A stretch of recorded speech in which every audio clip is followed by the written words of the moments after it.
Nos valores de referência, quando eu recebo um resultado de exame de sangue, o meu colesterol está sempre normal. Então eu acabo nem retornando no meu médico. Ah não, eu ri, eu sou magro, não tem como ter colesterol alterado. Ah, eu ri, beleza. Você está falando que meu colesterol é elevado, mas eu prometo que eu vou controlar com dieta. Depois a gente vê isso aí. Eu tenho certeza que você já ouviu pelo menos uma dessas 3 desculpas para a gente não tratar o colesterol ou não dar importância ao colesterol do nosso organismo. Meu nome é Uri Medeiros, eu sou cardiologista e eu vim aqui para desmistificar vários pontos em relação ao colesterol.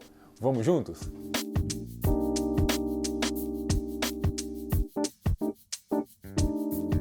O primeiro passo que a gente tem que dar é separar triglicerídeo de colesterol. Quando a gente falar de triglicerídeo, você vai lembrar de energia. O triglicerídeo é armazenado como a principal forma de energia no fígado e no músculo. Então, toda vez que você precisar de energia, o nosso corpo, ela vai tirar do fígado e tirar do músculo energia na forma de triglicerídeo. O segundo grupo é o grupo do colesterol. Quando a gente fala de colesterol, eu quero que você lembre de estrutura. Então, o colesterol ele participa da estrutura de hormônios, como a testosterona, de vitamina, como a vitamina D, e em excesso ele pode se depositar em placas nas artérias do corpo, principalmente as artérias do coração. Para circular no corpo, esse colesterol ele tem que estar ligado a proteínas ou lipoproteínas, formando moléculas de lipoproteína de alta densidade, HDL, lipoproteínas de baixa densidade, LDL, e algumas outras de importância secundária. O que eu quero que você lembre é o seguinte: quando eu falar de HDL, lipoproteína de alta densidade, eu estou falando de uma molécula boazinha,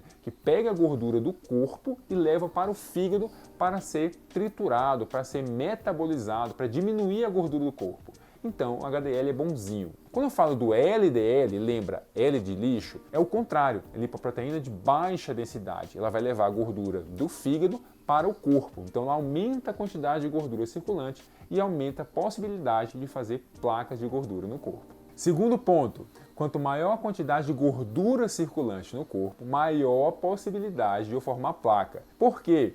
Porque essa placa não é formada do dia para a noite, é formada desde cedo. E, dependendo do tipo de agressão que o nosso corpo sofre durante o tempo, as nossas células elas vão ficando permeáveis, vão deixando essa gordura passar para formar placa. Que tipo de agressão é essa, Uri? Pressão alta, diabetes, cigarro. Tudo isso pode facilitar a formação de placas de gordura. A quantidade de gordura deve ser controlada desde cedo para que não forme placas de gorduras que podem predispor, podem aumentar a chance de a gente ter angina, infarto e problemas do coração. Terceiro passo é a gente saber qual o valor normal do colesterol para você. E foi assim que eu comecei o vídeo, chamando a atenção de que às vezes o valor que está lá no valor de referência do exame de laboratório que você pega e que parece normal, pode não ser normal para você. O grande mistério é que a gente não tem um valor de normalidade para todo mundo igual a pressão alta, por exemplo. A gente tem que a pressão menor que 12/8 ou 120/80 é normal para a grande maioria das pessoas. Para o colesterol isso pode variar. Seguinte, para o colesterol total, a gente sempre quer um valor menor do que 190. Para o triglicerídeo, menor do que 150. Para o colesterol bonzinho, o HDL, a gente quer um valor maior de que 40 ou 45 para homens e maior que 50 e 55 para mulher. O grande mistério está no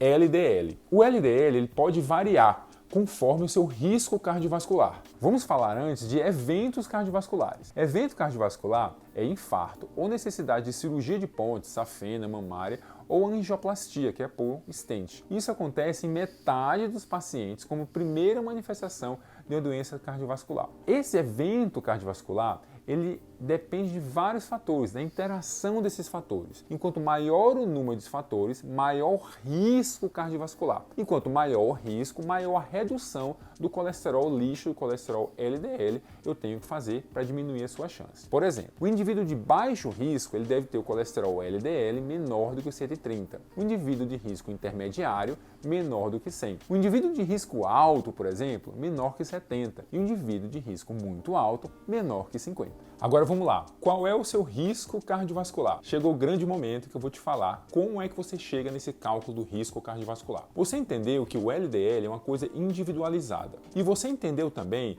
que existe uma relação muito estreita entre o risco cardiovascular e o evento cardiovascular. A gente controla o risco para não chegar no evento. E aí? Como é que eu vou chegar nesse cálculo de risco cardiovascular? Bom, existem vários estudos mundiais falando sobre o cálculo de risco cardiovascular. O que é adotado pela Diretriz Brasileira de Cardiologia é o score global de risco, que vai avaliar a possibilidade de ter infarto, insuficiência cardíaca, que é perda da força do músculo do coração, AVC, que é derrame no cérebro, e insuficiência arterial periférica, que é doença nas artérias das pernas, em 10 anos. E aí, esse risco ele leva em consideração vários fatores. Por exemplo, se o indivíduo tem alguma evidência, tem investigação de algum território, seja na carótida, ou seja nas artérias do coração, ou seja nas artérias das pernas, que tem entupimento das artérias maior do que 50%, esse indivíduo já vai ser considerado muito alto risco. E lembra, muito alto risco, LDL menor do que 50. E aí entram outros fatores. Por exemplo, se o indivíduo é diabético, se o indivíduo tem aneurisma de aorta abdominal, que é um achado como se fosse um saquinho na aorta, na principal artéria do corpo e na parte abdominal dela. Se o indivíduo tem diferença de pulso entre os braços e as pernas, se o indivíduo tem algum tipo das variáveis clínicas alteradas, como tabagismo, pressão alta, diabetes, o próprio colesterol LDL acima de 190, isso tudo vai entrar no cálculo do risco. Tenha calma. Isso é tudo feito tranquilamente durante a consulta, não precisa memorizar nada.